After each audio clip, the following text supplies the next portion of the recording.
Good evening. It is the Daytrippers. It is the reaction show, the Red Reaction Show. And you probably would have guessed by the intro that silly noise means that Andy's on with us tonight. So it's Ray Dicko, your host. It's Andy Young with us. How are you doing, Andy? All good. Excellent, excellent. We've got Chris Brack. How are you doing, Chris? Super duper, mate. Excellent, lovely shirt. And we've got Keith. How are you doing, Keith? All good, Dicko, all good. Just saying, you know, could have been a doom and gloom pod, this one, but I think we're all smiles tonight. It could have been, yeah. And that was still very much in the balance there in those last sort of 10 minutes or so. But the final score was from Old Trafford, the dilapidated Old Trafford, Manchester United to Liverpool 4, unbelievably in some respects. But look, the route to 69 points is well and truly on. So we will 3 more wins. We will we'll start where we always start on these shows with the team lineups. And for you, Andy, look, you know, there's always a decision these days to be made around centre backs, and he plumps with what a lot of people have been saying for a lot of this season: 2 centre backs at centre back, albeit the absolute weakest 2 centre backs pretty much left at the club. You can't really count Ben Davies in the equation these days because he's a myth. Exactly. So we go with the 2 weakest centre backs at the club. We go with Fabinho in midfield alongside Thiago and Gini Wijnaldum, and then up front, I guess there's a bit of a selection surprise with Mane dropping to the bench. So, what was your thoughts on the team, Andy? Yeah, it feels like we're down to bare bones again when you look at Adrian and Kelleher on the bench. So that was quite strange. So there was two decisions to be made, whether it was Mane or Jota, or whether Thiago or whether Fabinho was going to play at the back and maybe Curtis Jones in midfield. Look, you can't have any complaints because that's the situation we're in. I fully trust Phillips at this stage. Williams is still a lot to prove, but they were both pretty good tonight. The reaction to the team. Yeah, I'm never really. I always feel quite indifferent when the team's announced. I don't really lose the rag. Yeah, I mean, Chris, at this stage, like we just have to do what we have to do. We're patching up a side, on a weekly basis. There is absolutely no point in losing your shit at this stage, is there? No, I mean, there's not really, because as much as people, the elephant in the room was Reece Williams, and there should be a lot of humble pie tonight because, in fairness to the lad, he didn't do anything wrong in the previous game. No. And I think he only got caught out, I would probably say twice in the game, which against a rapid United side. Fair play to the lad. Look, I'll openly admit I was nervous with Reece playing, but then there's also that part of me going, what's the other options? The other options is Fabinho centre-back, which everyone hates now. And then you went, but we haven't got any other midfielders apart from Jones. So then you're throwing another youngster in. So it's like, you're damned if you do, you're damned if you don't. I think people need to get over the shit a little bit and just go, at this stage of the season, it's just about getting the results. And that now, after 7 games, the last 7 games now, we are top of the form table. I know it doesn't feel that way, but we are the most informed side in the last 7 games. No one will believe that, but we are. Yeah. I know. So I'll take a scruffy. I'll take for the next 3 games, 3 scruffy 1-0s. I couldn't give 2 shits about the. I think we should have a parade for being top of that form table. Get about 800,000 scouts out. What are we celebrating? The form table, big Premier League replica, and all getting wheeled out. Well, look, it could have been what? Correct me if I'm wrong, but with the 2 obviously late draws, kind of conceding goals late, like we'd have seven wins on the spin. Am I right? We would do, yeah. Which is, I don't think we haven't done that since February of last year. So yeah. So I mean, Reece, just back on Reece Williams, I personally put it down to the haircut. He's got his hair well and truly sorted out, and onto a man who knows about getting a haircut sorted out, Keith, our expert kind of expert hair man. Which hair are you talking about? You're not talking about polish. So look, I'll touch quickly on the United side. I guess we knew there was a lot obviously made of Tuesday and the team selection from United, but I guess when we seen their side, there was absolutely no surprise in that they pretty much went as strong as possible. No surprises there, yeah. Yeah, no surprises, but well, when I say as expected, but I was just glad to see Pogba playing on the left-hand side for them because he's utterly shy. In that it's not a dig, and who's let him in? Oh, it is. He's let himself in. It's the glory hunter. Yeah, just the former. Here he is back again. The former AFTV star Chris Khan. Here he is. Didn't want to know about doing a pod when he had zero faith in the Reds area, but now he's on. Listen, everyone knows it's E today. I just got back in from family functions. You know, I had to join in. You know, how are we? Good lads. We had this in the bag from the start. Of course we did. Yeah, of course. Oh my God! So go on, Keith. Sorry, where was he? Oh yeah, you were saying that it's not against him. Go ahead. I was doing the Graham Souness there, wasn't I? Yeah, Paul Pogba. He could be a lovely fella, a lovely husband, lovely father, all this. But when I seen him on the left hand side for them, I was like, yeah, nice one, because Greenwood is a threat. Right, and for the way we were lined up, when you see the two boys playing centre back for us, and you know, the problem with putting Fabinho back there instead of Reece Williams is you then don't get any cover from the midfield. So by having the two natural centre backs, you also get the cover by Fabinho coming in there as well, and it just gives us a better balance. Even though that we know that there's mistakes in us, but because of them not playing Greenwood, I felt not that it played into our hands a bit, but I think we were able to get a foothold in the game. I know they started off stronger than us, but I just felt, they could have played Greenwood and maybe tried to exploit us a bit more, but they didn't, which I was delighted about. And with Maguire out, you could see, we all give Maguire a lot of stick, but you could see their defence had no leadership and no organisation about it as well tonight. So, look, we got there. It was an excellent performance by Liverpool, but come on, be fair, Keith. They are down to their second and third choice centre backs now. As Gary, as Gary pointed out, blades. Lindelof had to play on the left, and he hasn't played with Bailey for months. I mean, we are talking like Chrysler City here with that lineup. Yeah, absolutely. Exactly. Just onto the super chats because Grizz has prompted one there. Eid Mubarak, Grizz bro. Hope you had a great one. That's from Ramez Khalil, who then also goes on to say Salah is a Liverpool legend. Captain's performance. We'll get on to Mo Salah a bit later on. What did you eat today, Grizz? You what say? What did you eat? What didn't you eat? Well, we put the air fryer to the side today.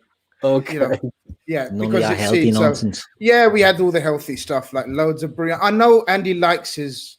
Andy loves a variety of foods. Let's just say. So I know. Just give me a little taste of what you had. So biryani, chicken pilau. There was lamb korma, all the usual boring stuff, but loads of it. If you know what I mean. One of them ones. But goes without fingers. It's a celebration. It's a celebration today. Very good. Waiting on that. That's why it came on. So look, first 10 minutes didn't go particularly well. We had a scare at one point early on where Alisson just needs to cut this shit out. I mean, it's getting ridiculous. It's the only thing I would say at this stage, isn't it? Where he either gets caught out or he nearly gets caught out, and Cavani should be scoring in that situation. But the only thing I would say with that though is he should do. But in the first half an hour, the amount of times we were just going back to the keeper, and almost like asking him to be the playmaker was pissing me off because while he is very good with his feet, and yes, he gets caught out, we're playing it back to him too much. I think a few players need to take a bit of responsibility and, put your foot on the ball and turn it. Robbo being the biggest culprit of it. Yeah. I mean, so we passed that scare, but after 10 minutes, there was it was almost comical, really. But you have to say, Bruno Fernandes, he gets the ball on the edge of the area or just inside the area. probably Gini Wijnaldum should do better. He's miles off it in terms of, I think it's Wan-Bissaka, is it, who pulls the ball back. I think it's going in. It's hard to say. It takes an initial deflection. Still looks like it's going to go in, even despite the initial deflection. But kind of, it's a bit comedy like the way that Nat Phillips puts it in with Alisson trying to kind of react when there was no chance of saving it, and Keith, there was an early sinking feeling, wasn't there, with that? Yeah, it's one of them. Liverpool have a penalty shout at the start as well, don't they? With a handball. Is that afterward? Yeah. No, that was before it. That was before it. Yeah. So they get a penalty shout. You don't get it. You can see the goal like that, and it's easy to say, not again. Do you know what I mean? This can't be. We've read all week about officials here that from Bladen, they live outside Old Trafford and all this sort of carry on. We're going to get screwed over. So there is that feeling that now it's going to be a Bladen flatter to the save again. But the lads get back into it. And, Nat Phillips, it's a mad one. I don't know how they're giving Bruno that goal, because I understand this nonsense rule about it could be going straight in. But it's not a deflection. He bleeding hits it the other way. Do you know what I mean? It's an own goal. No matter what way you look at it, it's an own goal. But look, it's Bruno Fernandes gets it. But for Phillips to do, Phillips hasn't done much wrong since he's come into the Liverpool team. I mean, in fairness, in most games he's been man of the match. And you can only probably pick a couple. Newcastle, he got roasted by Callum Wilson, and there was one or two times that he might have looked a bit unsteady on the ball in games. But generally he's been brilliant. And tonight was a test, because you do that and it could just, the arse could fall over. He could really, he's rode on the crest of a wave on adrenaline. But his performance after that was, I'm not going to say it was fucking brilliant. Do you know what I mean? I think he's really, really, whether he has a career or not at Liverpool, he's making a career for himself, this young fella. Whether it's, he's going to get good money, he's going to put good food on the table for his family for the next 10 years. And fair play to him, because I thought he showed a lot of strength mentally to come back from that howler against Manchester United in Old Trafford. The world is watching, all that sort of stuff. Bad start, but, we recover well. We do, yeah. And, on that Phillips, really, I mean, he's a bit of he was kind of at the centre of everything, wasn't he, early on in the game. He's a bit of I've noticed this consistently with him, actually, when it comes to being in and around the other, in the opposition's penalty box, he turns into a bit of a crazy horse. And he's mad, like he's lashing himself around all over the place. He does seem to be a bit of a magnet for the ball. And sure enough, like we get onto the penalty that was initially given, overturned by VAR. It's one of them. Look, the lads in the WhatsApp group, there's various opinions. It is one of them where personally I thought it was a Stonewall penalty. Stonewall penalty. There's other people saying that's not a penalty on the basis of Bally getting the touch on the ball, but he absolutely clatters into Nat Phillips, takes him out. It's reckless. It's a yellow card. It's not just to me. It's not just a penalty. It's a yellow card because of how out of control he kind of is. But that's the key there, Dicko. That's the key. It doesn't matter if he got the ball, because he was reckless and he was what's the phrase they use? I can't remember what it is, but it was reckless. And anyway, he dived in. It was excessive force. You know what I mean? Like he gets a nick on the ball. But if you watched it as well, he gets a nick on the ball. But he clips Phillips to get that nick, and then follows through on him. Do you know what I mean? I think that's a Stonewall penalty. I think if that happens anywhere else on the pitch, it's a foul. And if it happens we've seen numerous instances where it's happened less than that. Like we saw penalties go against us in games, for example, for half of the bleeding the offence, and we'd get VAR given penalties against us. Fabinho against Sheffield United, when it was on the edge of the box, wasn't even a foul. So just give me a quick, the others who I haven't heard before we go on to Andy's comments on it. Andy, penalty for you? Yes or no? 100% penalty. 100%. Chris? Yeah, it's a modern day penalty. And just to put it into context, look at the Cavani booking in the second half on Thiago. Yeah. It's pretty much to say it's a similar, in fact, that's a lesser tackle than what Bay does. But it's one of those tackles outside you'll get it. Defo penalty. Reference Fabinho's challenge against who was it at home? Sheffield United. Sheffield United. Yep, definitely penalty. So tell me, Andy, the penalty's given. Why? How and why is that overturned? I don't know, because look, you forget how much these referees can ruin games when we're playing for nothing for a while. You forget how much they can wind you up. But tonight, that referee was just like a clone of Howard Webb, trying his best to influence the game and side it for United. It's absolutely sickening, and it did ruin the game for me early on with the handball. You just knew there was no way we were getting it then.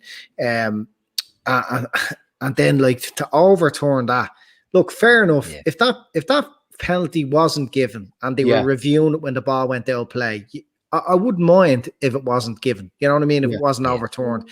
But once the decision is made, that's not a clear and obvious error. Now, I don't really understand. Yeah, I don't really bother about this discussion about whether you think it was a penalty or whether you think it wasn't, whether you agree with the rules or you don't.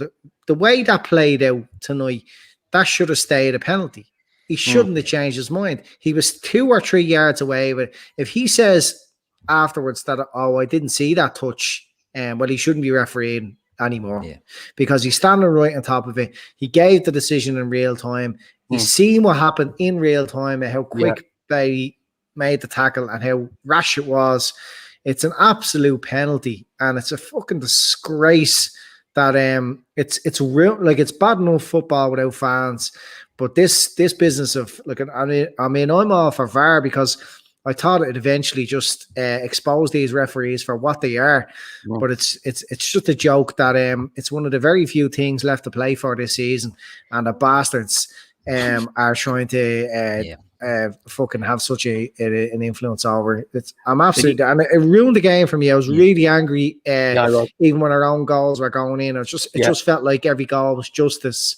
And even the last goal should have been jumping around, like, because we're right back in it now. But instead, I'm just going like, fuck this. You know what I mean? Everything that can go against us, I'm nearly convinced they'll just turn around and score 2 goals late on, just the way our luck will go. And anyway. Yeah, it's really frustrating. It was sickening at the time. Grizz, clear and obvious. I seen you nodding there when Andy mentions clear and obvious. You know, that concept now to me seems to have gone out of the window completely. It almost felt like one fella thought it was a penalty, another fella thought it wasn't a penalty. So therefore, because the 2 guys weren't in agreement, they decided to not give it. It just exactly that. It seems like the logic that was supposed to be established at the start's gone out the window. Exactly that. Because you got to remember, as Andy says, first of all, it's got to be clear and obvious.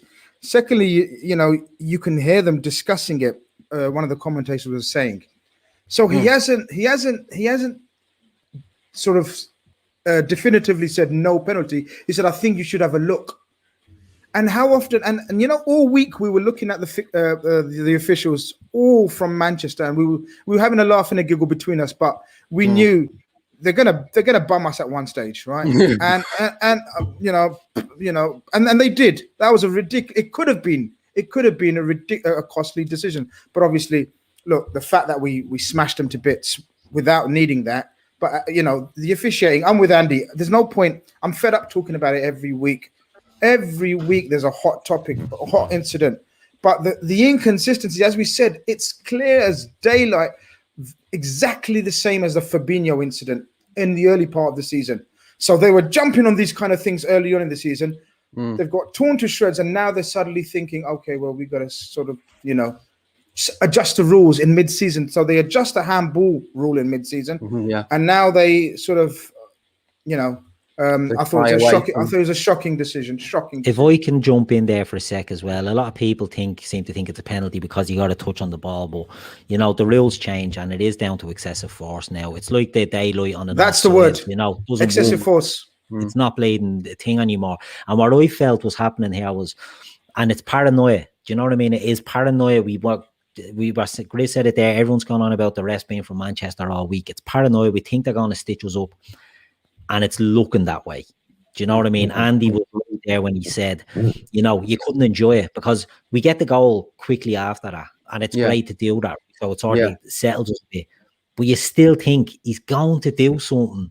That the officials are going to pull a bleeding mad one here to even this up, to screw us over in some way, because you're just programmed that way to get stitched up by them now. And it's not VAR, it's the officials, and people need to stop blaming VAR. It's the officials, it's the idiots that are controlling this VAR subjectively. If that's not a clear and obvious error, so how can you go back and I think you need to intervene? Because it's the excuse they wheel out for not going back and checking things. Oh, well, it's not a clear and obvious error. That wasn't a clear and obvious error. He went through him and got the ball. Penalty all day long.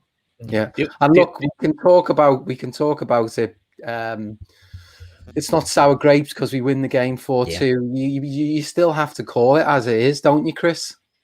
You do, yeah. I mean, the other thing they need to bin off with VAR, and I think I've said it, I think so has Andy, I think Grizz said it as well, is bin off the slow-mos. Watch it in real time. Yeah. If you watch it in real time, you go, oh yeah, he's touched the ball. Well, we all did, because it only got to the third slow-mo replay. You went, oh yeah, he has got to touch the ball. So that's how quick it was. You went, because I think if you watch most of these in real time, I think you don't give them, because you're like going, I can't tell either way. And that's what they should do. That'd stop a lot of it. But we're not surprised by Anthony Taylor. I think I was at the Wolves home game last year, which was possibly the worst refereeing display I've ever seen in my life. Still tried to rule a goal out, which hit someone on the shoulder. He's excessively bad, but they're all the same. But he is our referee who goes away and referees Champions League games. He won't be going to a World Cup or a Euros, I'll tell you that. No, he won't be going to any of them, no. So look, we'll move it on. We've got that off our chest. We thankfully, as Keith mentions there, we don't have to wait long to feel like sort of justice is being served, and we're back on level terms at 1-1. And again, Nat Phillips is in the mix. I think he does really well. That was one situation where he was actually pretty composed. He gets the ball. I think Pogba's involved in the challenge. He's on the floor, and he sort of pulls away from what is a pretty big crowd of players, and he gets a decent shot off. But my word, Diego Jota with the little improvisation and the little flick, it was absolutely brilliant. And to be fair, I was listening to Jamie's show last night, the midweek fix, and the United fan on there absolutely called it. Jota apparently loves a goal against Manchester United. Did do when he played for them against Wolves. It was his first game for Liverpool against United. And what a brilliant little piece of skill, Andy, from Jota. Yeah, he's quality in those positions, and that's what bringing in players like Jota do. Like, they freshen up the team, and I'd even go as far as to say Phillips as well. Phillips has that hunger that I think Liverpool were lacking tonight. What annoyed me also was it was a nothing game for United, and they were kind of going through the motions, and we were too nice. And Phillips, I think he really commands well at the back as well, and he looks hungry, and Jota's hungry, and that's what I think we were lacking tonight, was just too soft and just too nice, especially in situations where their players went down or when the ref was making those decisions. But those two players linking up who really look hungry, who really want us to get that top 4 position, I just don't think the rest of the players look like they really wanted it enough, and that's what had me wound up too. But look, it was great. Phillips, he just keeps getting involved in the box, runs away, just gets the ball back on towards goal, and a lovely, absolutely beautiful finish by Jota. Brilliant. He's a poacher. He's a great, really good knack at finding himself the right position, and to adjust his legs that quick as well and get it past Henderson. Brilliant. Yeah, it was. And he needed that goal, Jota. It's his first goal in 8, I think. Okay. Yeah, there's something about when he starts.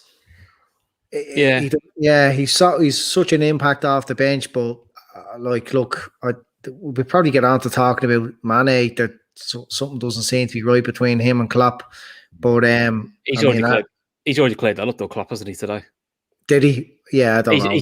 He just said, "I made a late decision just the night before the game." He said, "I've done it before. Players know it can happen." He said, Mane refused to shake his hand when they were walking off. Oh, yeah. did he?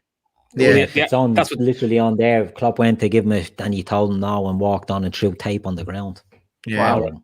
Yeah. I mean, they've asked Klopp about it, and he said, "Oh, nothing. It's a storm in a teacup." He sort of dismissed it. Whether it is, he's going to say that, but that's not nice from Sadio Mane. It's not good. It's not good. We've seen similar reactions from players going off, but Klopp has got to say things like, "Oh, well, I want to see my players disappointed if they're being brought off." He probably wants to see a reaction from Mane when he's brought on. It's not a good look when Liverpool have just got themselves back on track for top 4. He should be celebrating regardless. It's not about him; it's about the team. And this is what I mean about the hunger and desire. My fear would be that you go into the next game and they're complacent, and we drop silly points because of that attitude. When you have players like Jota who are very, very hungry, so it's not a good look. Not a good look at all. You've also got Mane coming out during the week saying, he knows he's been struggling. It's not physical. He's got tests. He's done this. He's done that, and he just can't find his form.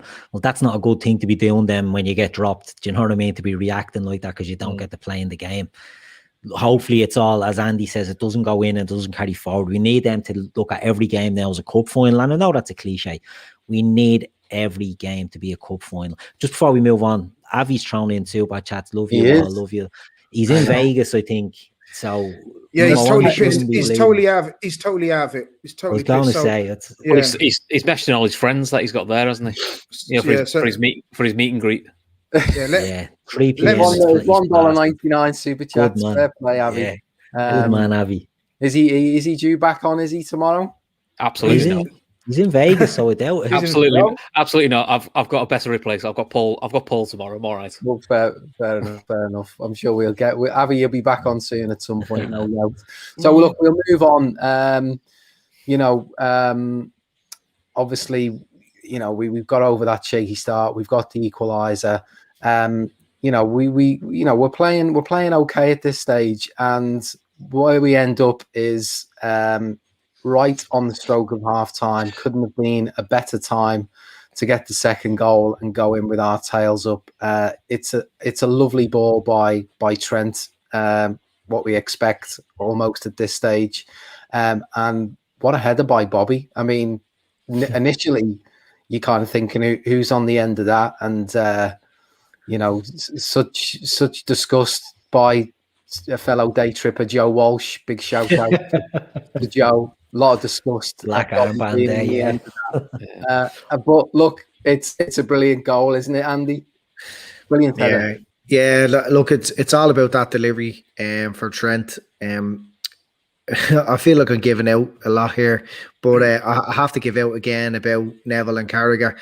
They only got fucking stopped. They got distracted from talking about Trent every week because of these protests, and they didn't give him enough credit tonight. He was absolutely excellent in every department. With the ball tonight and that type of delivery, they should be apologising on TV about the behaviour of them sitting there for 2 hours one night telling the nation why he shouldn't be going with England. That was a cracking ball in, and a great header from Bobby. It's often best when things just happen, just drop for Firmino without him having to think about it. It's like when he was going through and he tried to play the ball across. He has too much time to think about it, but he's still very good in those sort of situations where it's instinctive. Great header, great goal, great time to score. He's good in the air, isn't he, Bobby? He is good at getting on the end of headers. Do you know what I mean? But I felt actually, before we move off that, I felt he didn't give Firmino any credit for that goal. Do you know what I mean? No. I thought they were going on about the delivery. Manchester United, all this. Yeah, and Souness was having a pop at Pogba. How is he going down so easy? Nobody said, I know, yeah, but nobody said like excellent goal by Firmino, excellent header. You know what I mean? It was all the delivery and then the poor marking. Like, so he doesn't even get the credit he deserves when he does score. The only thing, the thing I like about the goal actually wasn't even the actual goal itself, was the lead up to the goal, which was Bruno Fernandes being the typical shithouse that he is, going down injured, staying down, rolling round. So Pompa being Pompa takes Jota out to get the free kick so he can get treatment. Yeah. And he's still rolling around, and he's okay. Beautiful. And then we score off it. It's just like, it's just what you want to see, because it then shows being a shithouse doesn't always work, because he was doing it all game. And the one thing I did love about Liverpool, we didn't rise to it. which to be honest, a couple of weeks ago we were rising to nonsense like that and kicking off and shouting at them and going, that's the way to react to them. Because I thought defensively today, I thought Trent was very, very good. But did anyone else notice? Well, not only defensive. Sorry. No, did anyone else notice that when that happened, when Fernandez went down and the attack was going on, like Martin Tyler saying, if for anyone that was watching on Sky, Martin Tyler saying, "Oh well, now it's up for the referee to make a decision here to stop the play," and you're like, he got a kick on the bleeding foot. Do you know what I mean? It's not a head injury, so why would they be talking about stopping the play? Play away. Don't even look back. I thought at one stage we were going to put the ball out. I think Salah had it out. Salah looked like yeah, that was at the telly. I'm like, do not put that out for this. Yeah, I was on my feet there. Like what you did, like. I mean, too nice. Like, Bruno was at it all game. You touch on it. I mean, he was in the, as they go off for half time, he's in the referee's ear complaining about it. I mean, go back to the penalty that was overturned. It was Bruno who was the one who was giving out the most and leading the protests. When if that was at the other end, he'd have been up there taking the penalty, be in the back of the net. Do you know what I mean? Like, so a complete hypocrite in that regard. Like, he's and a lot of comments being thrown in the chat. I'm not going to read them out, but you can kind of guess what kind of Liverpool fans think of some of his antics tonight. And that's not just tonight. That's just generally, that just seems to be a consistent theme when you watch him. And no doubt, he'll be doing it in the likes of the Europa League final and things like that in the next few games. So look, we go into 1.5 time, bit of a feel good. Especially having been 1-0 down, because let's face it, we haven't been great in adversity over the last few weeks. Going a goal down has generally been curtains for us, but we're 2-1 up, and quickly after half time we're 3-1 up. And Bobby, being the streaky striker that he is, he's on the score sheet sort of twice within 4 minutes, and it's kind of. You're kind of in a bit of dreamland at that stage, aren't you, Chris? What did you make of the goal? That was great, nice little finish. But again, it came from a sloppy start for United, something we've been accused of. We actually pounced on it. Trent again. We're probably going to say it quite a few times. Again with the interception. Again with the dangerous ball in. The keeper probably should do it better. But at 3-1, it's not game over. But our record when we get a lead, a 2-goal lead, is pretty good. Even this season, we haven't had many 2-goal leads, in fairness. Yeah, exactly. But normally when we get a 2-goal lead, we tend to see the games out. So that was the cushion we needed. Because to be fair, you're at Old Trafford, so you're in a bit of dreamland there, thinking, right, this gives us a real chance now to really get a foothold in the game, and it takes again a bit of pressure for two inexperienced centre backs. So it's not going to be back to the wall for the whole 45 minutes. We've given themselves a cushion.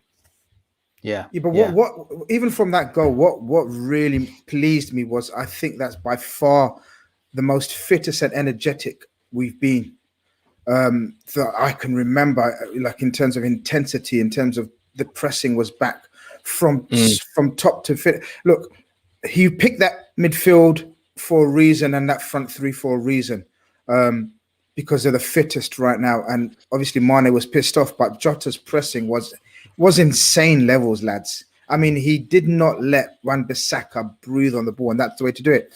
And the back four, Robertson and Trent's pressing as well. What it done, obviously, was enable our centre-backs not to be exposed very early, with Bruno having time on the ball. Do you remember that first half against Madrid, where they absolutely toyed with us? Well, this was the game plan, or should have been the game plan, or probably was the thinking to implement this plan into that game. But today we did not, because we were all thinking if Bruno and Pogba get a chance to lift their head, then Rashford could have a field day here against our centre-backs. But we just didn't give them a chance to lift their heads. I was really impressed with the fitness and intensity today. Yeah. And at 3-1, we really, that's smelling the game where, we really could and should have stretched the lead out. You start to think back to, the 4-1 win at Old Trafford a number of years ago. You're thinking like this could be any old score now. And we were kind of, United were so bad. They were so sloppy. They just, I mean, you know, there's been times this season where I've thought they've got away with things, and it was starting to look like we were really going to expose them, and we were going to punish them. And obviously, there's one massive chance where Jota is clean through, you know, smashes it against the post, and you think to yourself, "Oh God, are we gonna regret this?" And sure enough, obviously United make the change. You know, they take Fred off, they bring Greenwood on, they do some you know, you've Pogba back in more of his natural and more effective position. You have Rashford coming out onto the left, and it's obviously Rashford who goes through, gets the goal. You know, it felt, obviously, as a Liverpool fan, there was an element of sort of look through it, the way it managed to squeeze between, I think it was Phillips or Williams, I think it was Phillips who's sliding back, and the goalkeeper. Sorry, it was Robbo. Sorry, you're right. Yeah, it was Robbo. You know, it was unfortunate, wasn't it, Andy? It was, and you start to think yourself, oh God, here we go again. You know, this will typify the season if this ends up as even a 3-3, because let's face it, it's curtains at a draw tonight, isn't it? Yeah, like it felt like the writing was in the stars when Jota missed that chance, and I think it's the closest I've kind of watched Henderson there tonight, and he makes it very easy. His position seems bad, makes it very easy to slot past him. I think Jota certainly should have done better there, and you've seen it at the end with Salah as well. And there was a couple of other instances where we could have, his position was just off. But anyway, Greenwood coming on changed the game for United. That's when we needed to dig deep, and I felt that's when Alden wasn't whipped off too long after. Because that's when we really start getting exposed. When Alden's legs look very heavy the last couple of months, he looks like that fella that's on the way out. Why Klopp is making him captain all the time when he's not going to be involved in that Champions League for us next year. But the looks of things is beyond me. So they did seem to keep coming at us, and they had a goal, or they had a chance cleared off the line and everything. And it really, really did feel like the writing was on the wall for us, and we were going to be looking at a late draw again. But I think when Klopp made the right change, then 10 minutes later brought Jones on to settle us up. I know Mane didn't do much, but then the fresh legs as well, a bit of pressing. But yeah, I was concerned for a while. Grizz, what were your thoughts at 3-2? Were you thinking that potentially is, you know, this is kind of what you'd already prepared yourself for by not being sucked back into this top four run that we're now on? Yeah, I watched the remainder of the game, stood up right close to the screen. I couldn't sit down. Pots were gone. All of that business. It was, you know, what was the biryani? I didn't even look at our WhatsApp. Big biryani Sambo. No, bollocks. No, bollocks. I put everything to the side because 3-1. You're right. But what gave me hope was the way, as I said, we were playing. What gave me hope was the levels of fitness we were showing, Dicko. And I knew because of the schedule that they've had, and I'm not talking about 2 days ago because we know they changed the whole complete team. But in general, their schedule has been very heavy because they've, you know, progressed to a lot of latter stages of a few competitions. Yeah, and he's played the same 13 players near enough all the time. I knew if, you know, the last 20 minutes we could dominate them. And, you know, you spoke about the changes in terms of Ginny coming off. The significant change that he didn't make as compared to the one against, who was it, lads? Newcastle, where he took off Thiago. He kept Thiago, and Thiago kept that ball moving. And Thiago's are, you could say, Bruno, where you give Thiago space and a fit Mane and Jota as they were, and Bobby even, you know, they're asking for trouble. So I thought Thiago was key in staying on. He kept that ball away from their midfielders, and you could see McTominay and Fred were absolutely treading in water near the end there. They just couldn't keep up, making fouls. McTominay should have been sent off, lads. Do you remember that incident? I don't know if you want to touch upon that. You know, blatant. That to me was the most refereeing decision of the whole game, because You know, he shut gives himself. a yellow card and then he takes him down. Now, I don't care if McTominay slipped because people need to. The rules of football change every year. It doesn't matter if he slipped. He took Every him down week. when he was clean through. That's Still a yellow grabbed card. It's a red card, really. It was but a it's rugby yellow tackle. card. It was an out and out rugby tackle. It was a desperate. It was a sign of a desperate player, and we had them ragged at that time. Even though they scored a good goal, Rashford gets them back in it. I knew they didn't really do much, didn't they? I knew our fitness levels would get us through. That's the only thing. But of course, all the demons come back, and our WhatsApp group's the last reference point you need in that situation. So I stayed away from it.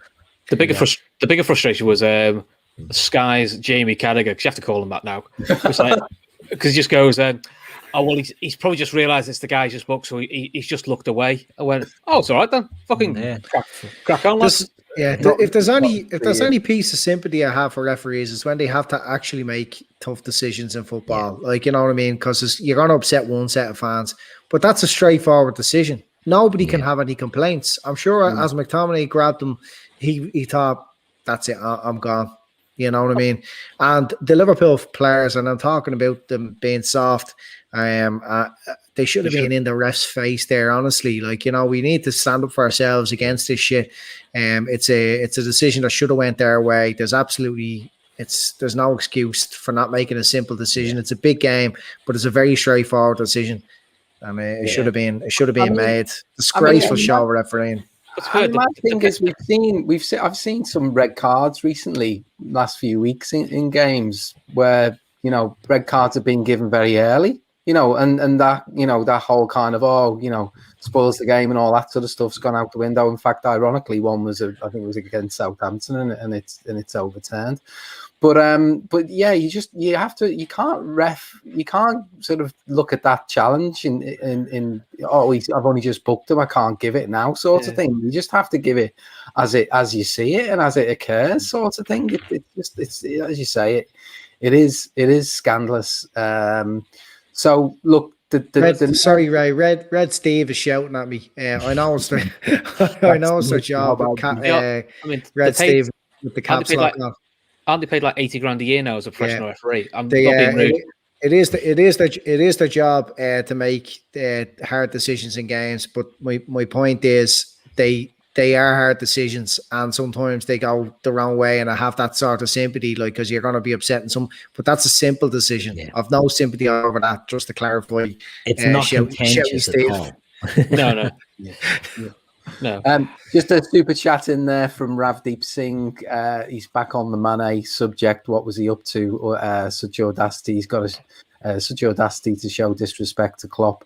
Don't know where the attitude is coming from. There's a lot of comments being thrown in about Mane. I think other people thinking, that some of the other players, some of the other senior players need to maybe pull him to one side, the likes of Hendo and VVD, and I'm sure they will.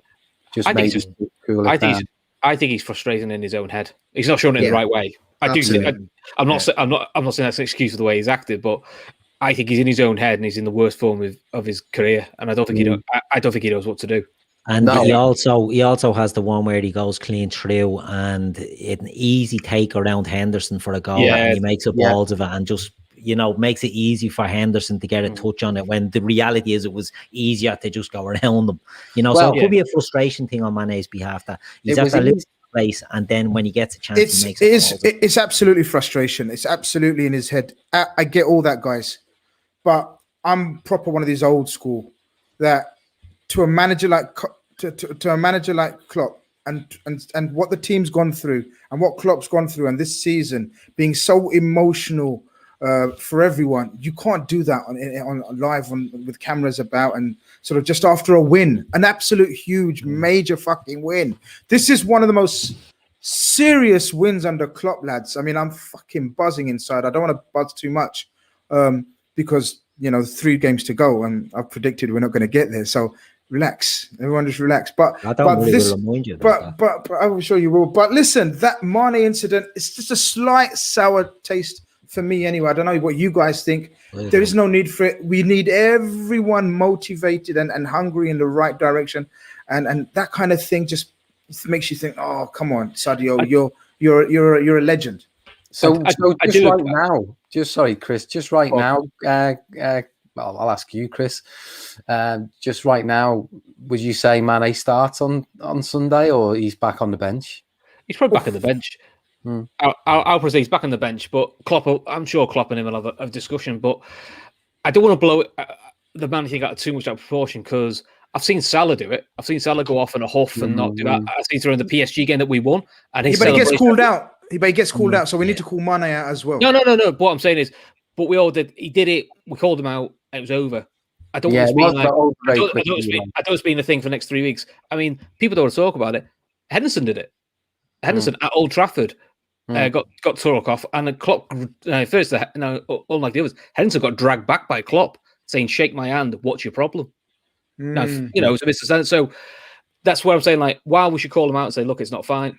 Yeah, it was acting like, "Oh, how can Mane do it?" It's like, it's not the first place. Yeah, but that's on a substitution. This wasn't on a substitution. This was walking off the pitch at the end. This was going towards the tunnel. Do you know what I mean? So it was a bit, His emotion should have died down by then. It could be much ado about nothing, and I'm hoping it is. And that's what I'm hoping. If I can jump in there, right, I think he does start the next game. I think Klopp will look for a reaction from him and try and use that fire to maybe get him back. Give him that platform and say, right, you've made this big deal of it. There you go. I think all four start. Yeah, it might come down to Jota's. Jota definitely picked up a nasty knock there, and he still looked a little bit ginger when he came off. So that might factor in. But yeah, that could be a good shout, Grizz. I mean, especially given who the opposition is going to be. So look, Mane, you're right. I think it was you, Keith, who touched on it. Mane should score. He should, at the very least, he should score. He should get cleaned out, and Henderson should be walking in that situation. And neither of those things happen, unfortunately. I suppose it was debatable, still in the back of your mind, whether the flag was going to go up or not. And I guess we'll never know, because it was certainly borderline.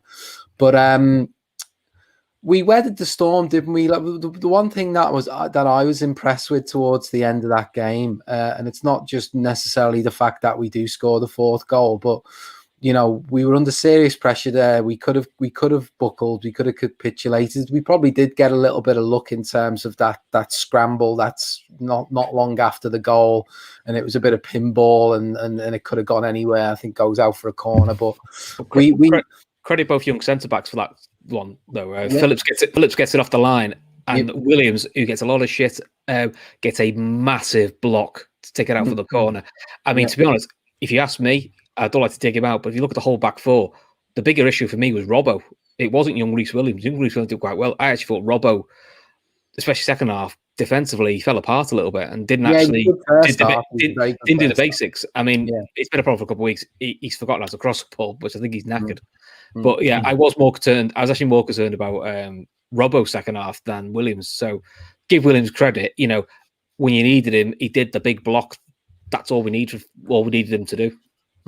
But that last, once we had weathered that storm and United had kind of blown themselves out a little bit, I thought really, our game management, and we've probably all shouted it at various stages, managed the game. The last 10, 15 minutes, our very own Shane Davern is a master at throwing that into the WhatsApp group.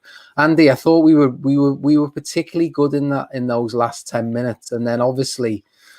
We get the breakaway goal, and Mo Salah, he does look. He misses a lot of chances. Let's face it.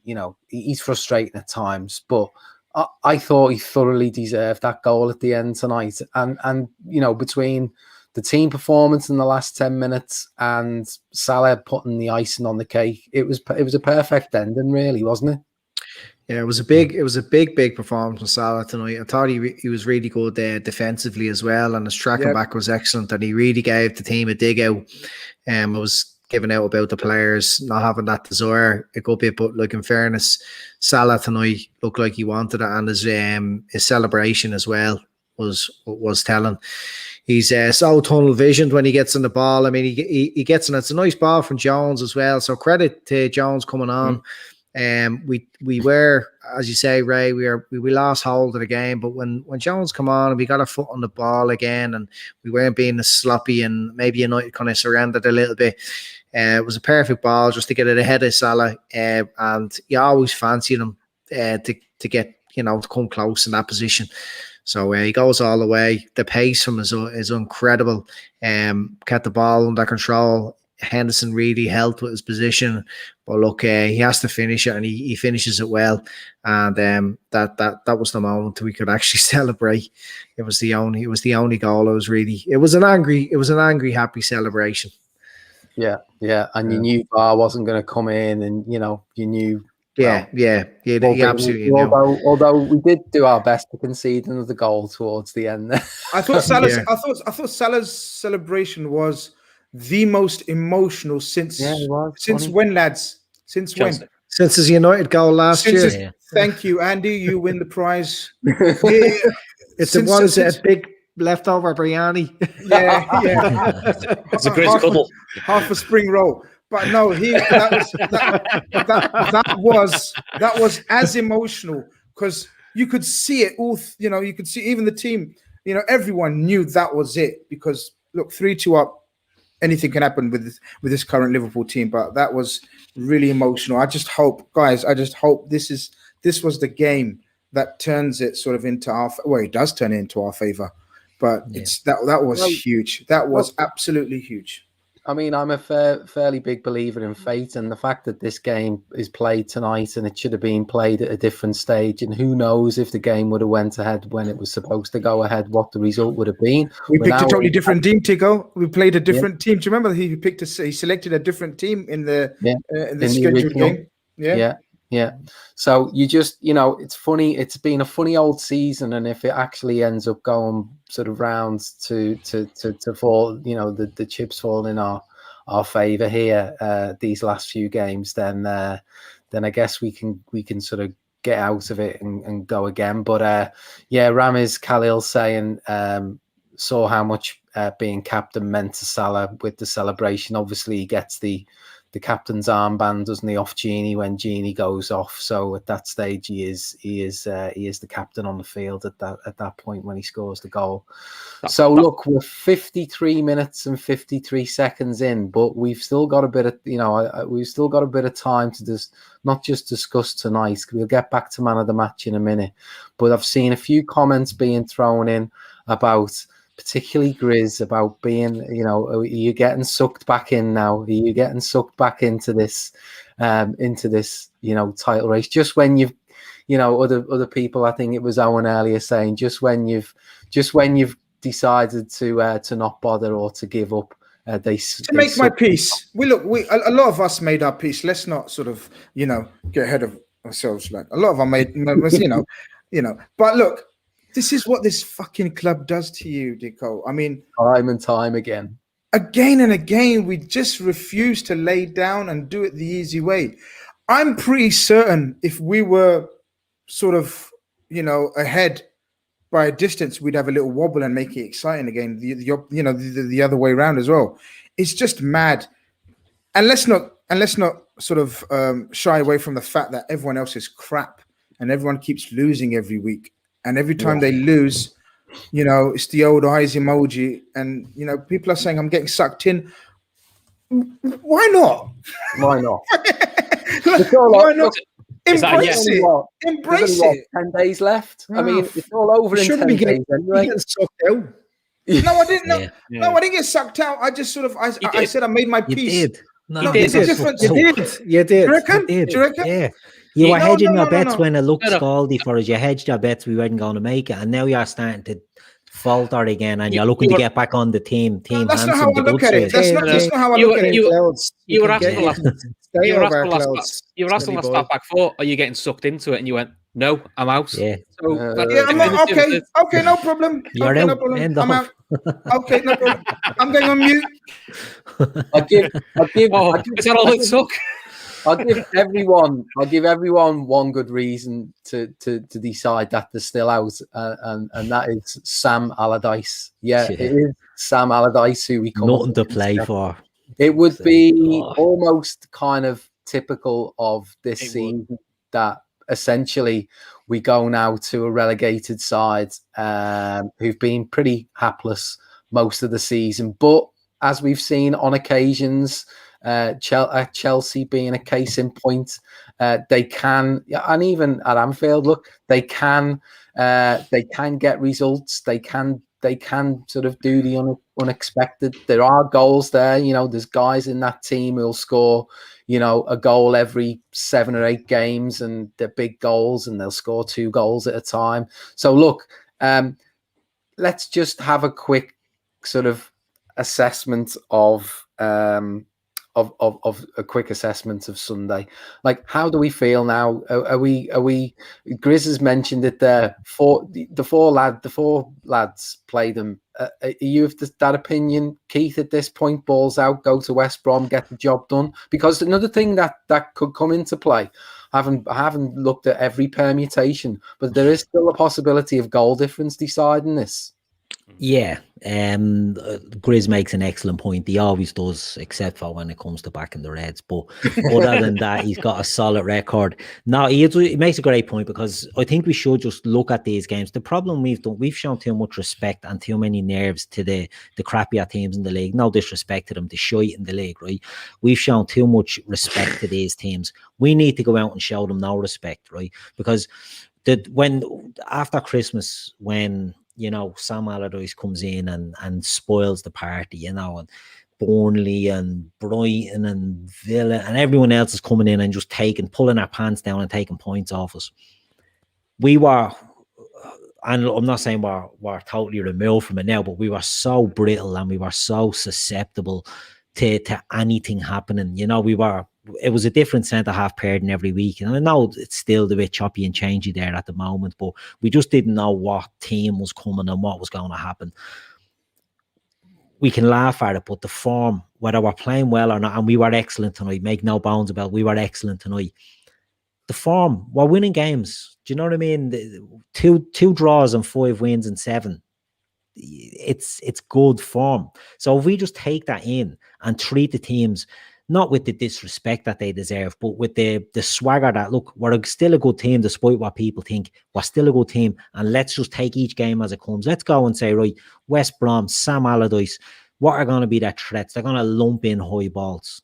Well, you know, let's make them worry about playing a front 4. Let's put all 4 of these lads on here. Let's have Fabinho and Thiago in the middle and just pinging balls. Do you know what I mean? And just catching them, because they're not a great team. But if you let them build up steam and attack you on set pieces, that's where they're going to get their joy. Do you know what I mean? So don't worry about what they can do to us, and we should go out and just put them to the sword. It's West Brom lads. They're relegated. Do you know what I mean? I know it's Sam Allardyce and all that, but they're a relegated team. Let's not worry about their strengths, and let's just, as Grizz pointed out, play the 4 lads and just really put the foot on the throat. Because, you know, we've seen this before. You do the hard work and then you let it all slip away. Slip the operative word in 13-14 when we beat Man City. And we threw it away against Chelsea. People are looking at the fixtures, 4 games to go. Oh, but you won't beat Man United, so it doesn't matter. Well, we're after beating them, and we beat them easily, and we beat them well, and we've played well. So let's take that into the next game. Let's not throw it away with a bleeding scuttery run against West Brom. And then you bring it into Burnley, and then you bring it into Crystal Palace. There's no point looking too far ahead or looking at even what needs to happen with Leicester and Chelsea, because whatever happens there happens. But we just need to start banging in their own goals and sorting their performances out, I think, for the rest of the season, 1 game at a time. Yeah, I mean, when we were looking at these fixtures at the end of the season, obviously the United one wasn't there because it's a rearranged fixture, but those last 3, they stuck out. Obviously, we were looking at those last 3 in the context of potentially, you know, chasing the title again, neck and neck with City or whatnot. That's not it's the completely different scenario. I mean, Chris, the 3 games there that Keith has just rattled off, they're kind of classic, old-fashioned type of teams that Liverpool will always kind of somehow find a way of, you know, the old, when I'm taking away the last couple of years, you know, the teams that we've kind of got to know would somehow manage to find a way to not win or to not collect 9 points from those. You could guarantee it. You know, West Brom, Burnley, Palace. I mean, you know, and the managers typify it. You know, Sam Allardyce, Sean Dyche, Roy Hodgson. I mean, you know, it goes to Christmas past, doesn't it? You know, yeah, it's like all your favorite horror shows coming back to back in it. So it is, but he generally knows how to. Actually, away from home, he actually knows how to get something out of these teams. Probably the most worrying one might be Crystal Palace at home. At the end. At the end, yeah. We'll have the fans. Yeah, so that could be a help. I mean, I think Burnley got fans. I do think actually Burnley having fans could be a help to us. And the way I look at it is, I always think back to the 7-2 loss to Villa. I think when Salah scores to make it 3-1, if there's a crowd in there, we all know our whole crowd would react. They'd all do what we would do. I feel like, they're back in it now. And you'd feel the nerves in the crowd. But because there's no crowd, the nerves weren't there to feel. So the Burnley can play in our hands a little bit. They might play off front four.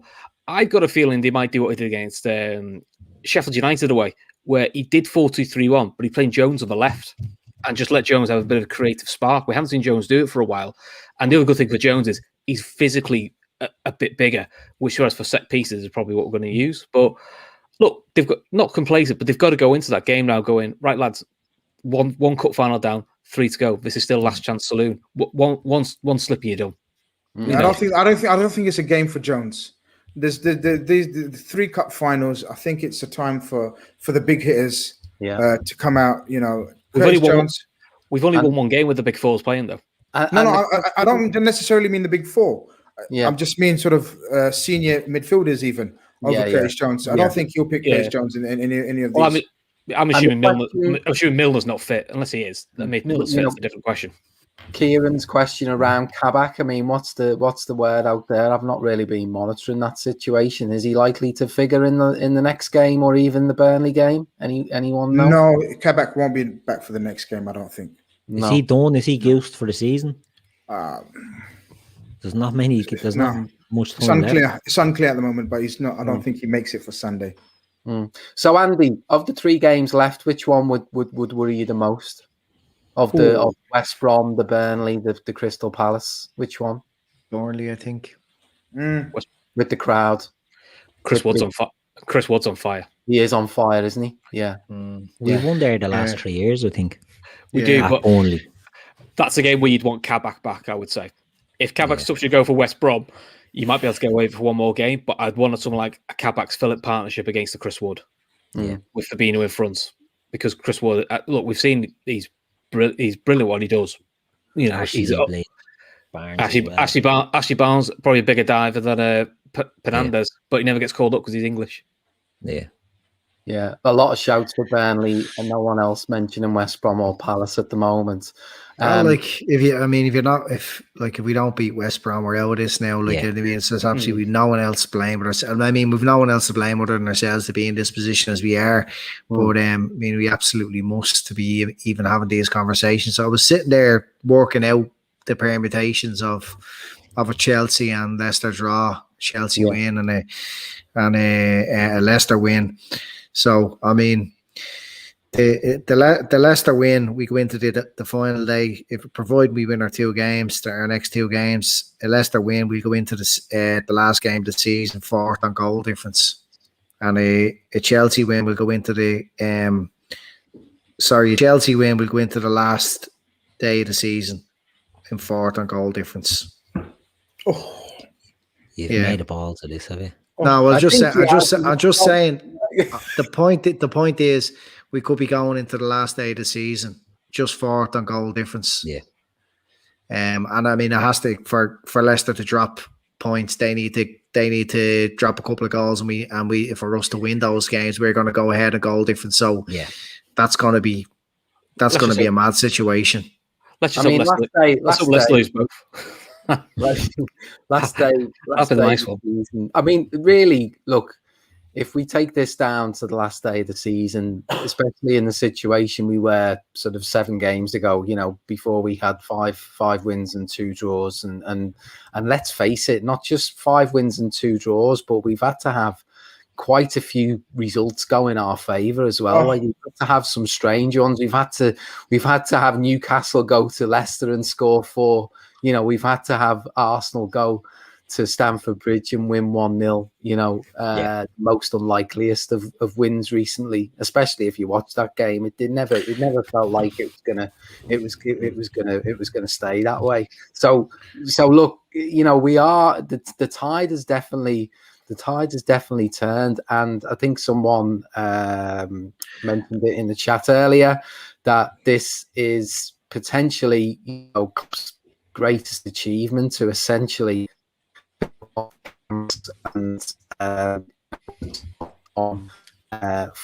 potentially falling out of the Champions League and falling into this Europa League. It's not done yet, but let me. So I'm going to go, and before we wrap up here, I'm going to go around, and first of all, I'm going to ask all you lads for your man of the match tonight. So Andy, Trent for me. Trent, yeah, some great deliveries and obviously assists there. Keith. Yeah, Trent for me as well. I think there was some other good performances, but Trent was not on par maybe with the Leicester performance last season when he just ran the game, but it was close. I think Trent was amazing tonight.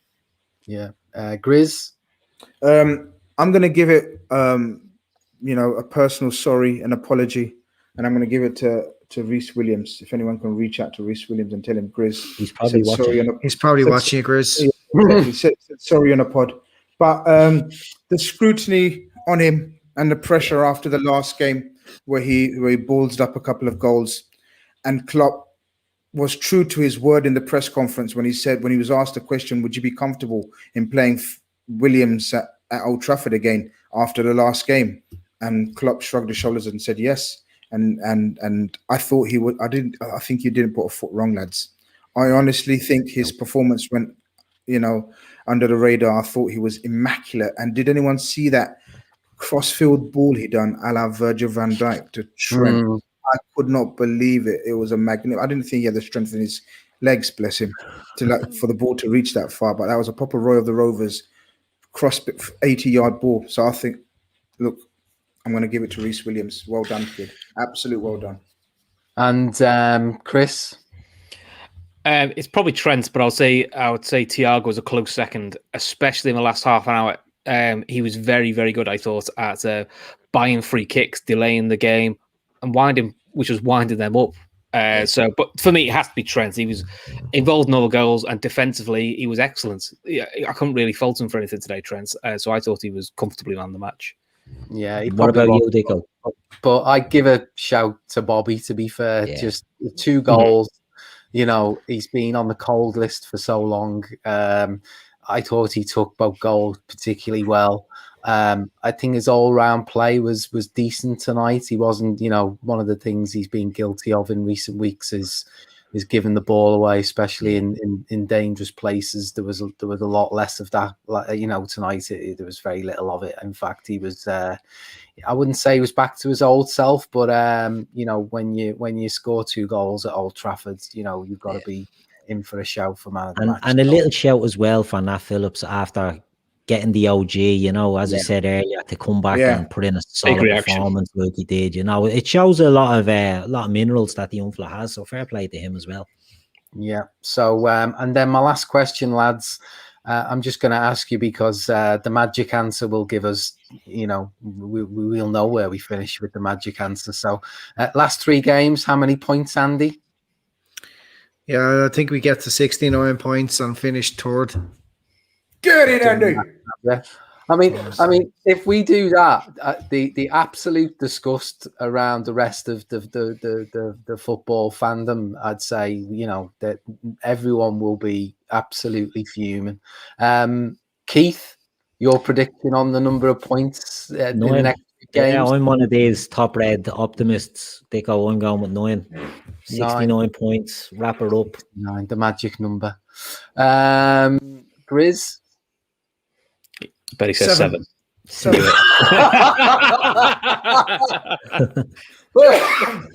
Burnley away is going to be a tricky one. 7 points. Make of that what you will. Points. I mean, now Andy's doing the maths to see. Yeah, I mean, 67 could get us in. Yeah, 60. If we get 67 points, we'd hopefully we have to hope for Leicester to be beaten by Spurs on the last day. Yeah. You know, if they were to draw with Chelsea, if they were to Harry Kane chasing a golden boot. Yeah, we need if Leicester were to beat Chelsea, we'd be dependent on. Oh my God! Yeah, we need Chelsea to drop points against Villa, isn't it? Last day. Yeah. You probably just not beyond the realms. We need Leicester to lose both, really, don't we? That's probably the more likely of the two clubs to drop points. I would say. Yeah, Chelsea, what way is our goal difference looking against Chelsea? Because 2 behind. So Liverpool's goal difference is 20. Leicester's 21 and Chelsea's 22. Okay, so actually, so if Leicester were to beat Chelsea, and we were to finish with 67, yeah, possible.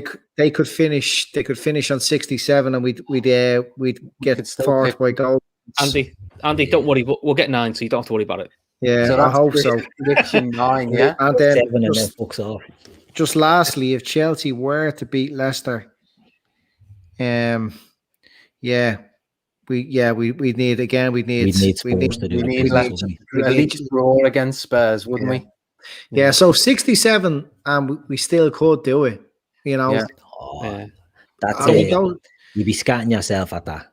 You would be. You would be. But it would. I'd actually be delighted if we got this thing on goal difference because for years and years and years I've been convinced that at some point goal difference is going to matter, and every season it doesn't matter. You know when.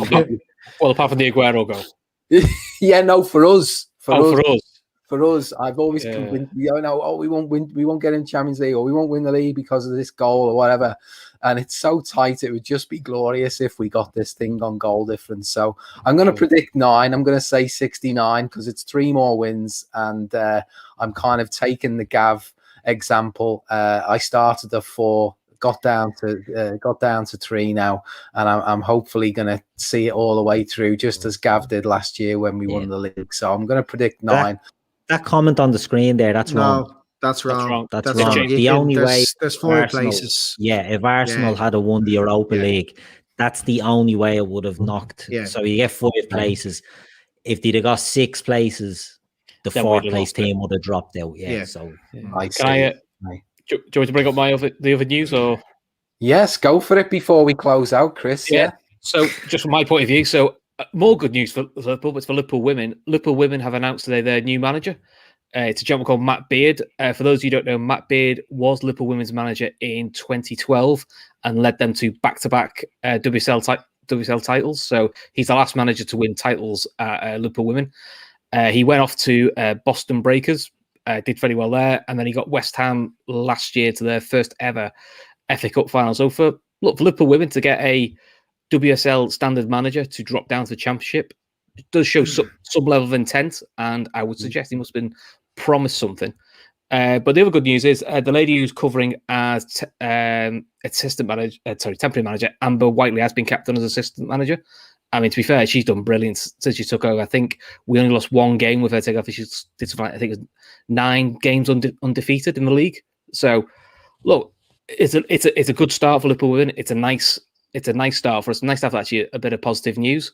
And it was good to see also the ex-manager, Vicky Jeps, was also very high praise of Matt Beard, and hopefully we'll see her back in football sometime soon. So, more positive news for the Reds, and we beat United. So, it's pretty much a perfect day for me. A day of positives. And before we finish, just to say, Eid Mubarak to all our Muslim brothers and sisters out there celebrating all around the world, you know, the followers, the listeners, and just all Muslims all across the world. So it's a day of celebration today.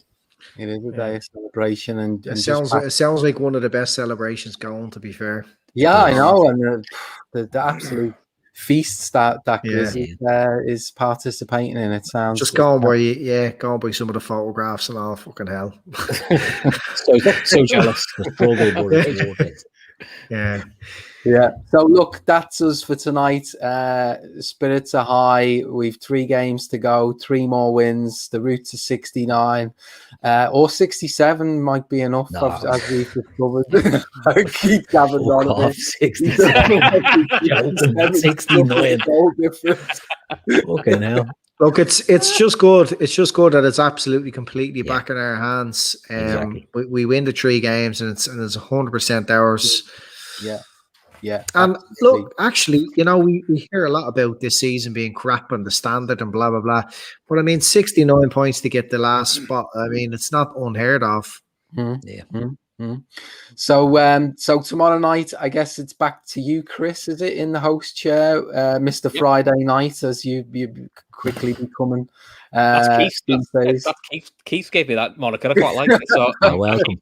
I keep trying to get it over. So yeah, no. So tomorrow it is me, Paul Nolan, Oscar from All East TV, and we've got a new chap on, James. So you've got a new chap on, new recruit. Should be cracking. He's a Liverpool fan, so should be so it should be good. So do predictions, and then we've got to build a Premier League 11 out of players who have won the FA Cup, and we have to include one Everton, Portsmouth, and Wigan player at a minimum. So should be good fun. Normally leads to an argument. Callum McMahon, I'll throw me hat in there. There we go. I was thinking Leighton Baines, but we'll see. Yeah. So look, that's been the Day Trippers. Chris will be with you. No doubt. Then over the weekends there'll be a reaction to the West Brom game on Sunday evening via the Fatback 4. I presume Grizz will be back, and Keith and Gav, and I don't know if Matt's back at any point in the near future, lads, or you've binned poor Matt off completely. Matt, he's got unblocked me on Twitter. Yeah, Matt. Until then. Matt, to be fair to Matt, Until then. Matt and myself have been trying to revive the hope in the WhatsApp group, and we seem to be doing a good job now. Anyway, so look, he's done a great job tonight. To be fair, yeah. So hats off to Matt, and we will see you sometime soon. Thanks, lads. Do you want?